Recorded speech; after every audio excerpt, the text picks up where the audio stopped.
क्या कभी ऐसा हुआ है कि आपने किसी अपने को खोया हो और दिल मान ही नहीं रहा हो कि अब वो लौट कर नहीं आएंगे? या कभी ऐसा लगा है कि दुनिया में सिर्फ आपको ही सबसे बड़ा दुख मिला है, बाकी सबकी जिंदगी आसान है? अगर आपके साथ भी ऐसा हुआ है तो जरा ठहरिए, क्योंकि आज मैं आपको एक ऐसी सच्ची कहानी सुनाने जा रहा हूं जो आपके दिल को छू लेगी और आपको जिंदगी का असली सच सिखा देगी। ये कहानी है भगवान गौतम बुद्ध और एक स्त्री की, जिसका नाम था किस्सा गौतमी।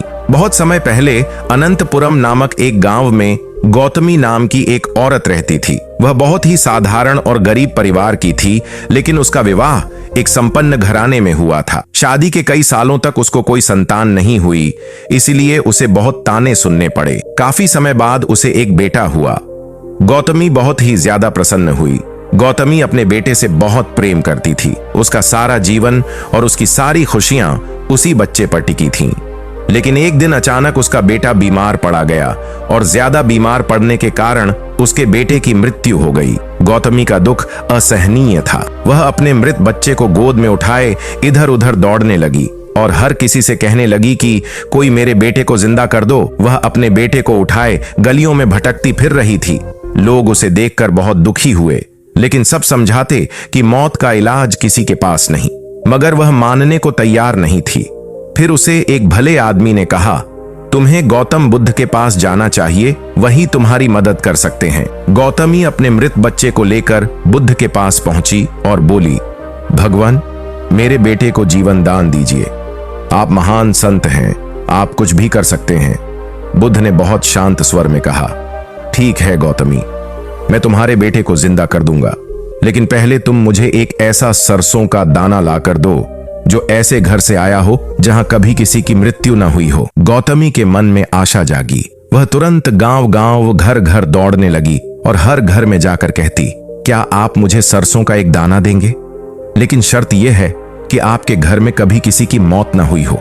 हर घर से उसे सरसों तो मिल सकता था, लेकिन हर किसी ने यही कहा कि माता, मेरा पिता गुजर गया था। कई ने कहा, मेरी माता गुजर गई है। कई ने कहा भाई, कई ने कहा बहन। गौतमी को कोई भी घर ऐसा नहीं मिला जिसमें किसी की मृत्यु न हुई हो।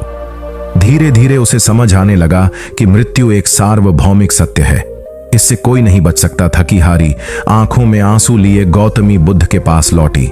उसने कहा, भगवान, अब मुझे समझ आ गया है कि मृत्यु से कोई नहीं बच सकता। हर घर में मौत का दुख है। मैं मूर्ख थी जो अपने बेटे की लाश को लेकर भटक रही थी। बुद्ध ने करुणा से कहा, गौतमी, जिस प्रकार दीपक जलकर बुझ जाता है, वैसे ही मनुष्य का जीवन भी है। मृत्यु जीवन का सत्य है, इसे स्वीकार करने में ही शांति है।